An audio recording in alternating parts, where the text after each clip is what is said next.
L'obéissance appartient à l'ascèse et devient l'une des plus indispensables parmi les techniques de prière. Ce labeur de l'obéissance est même l'ascèse par excellence.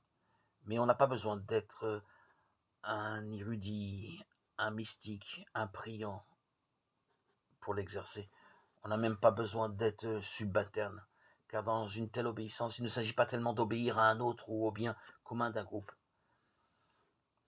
même si tout cela doit faire aussi bien sûr.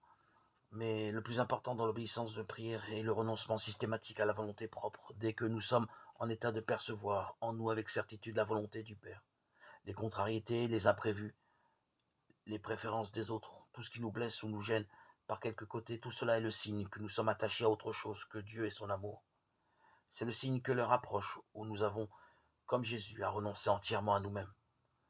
De mourir ainsi à nos désirs dégagera dans notre cœur l'espace dont a besoin le grand désir du Père sur nous.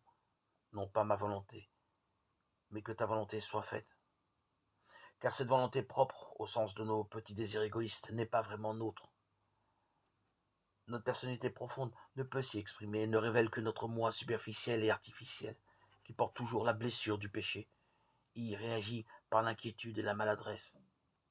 Celui-là seul qui se défait sans cesse de ses petits caprices et de ses petits vouloirs pour ne s'attarder qu'à Jésus parvient à la quiétude intérieure. En lui, la volonté du Père cachée au plus profond peut affleurer à la surface de son cœur. Cette volonté devient alors sa propre volonté. Elle sera un jour sa nourriture. Jean 4, 34. Toute la force motrice de son action. La seule œuvre qu'il ait à accomplir ici-bas. Jean 4, 34.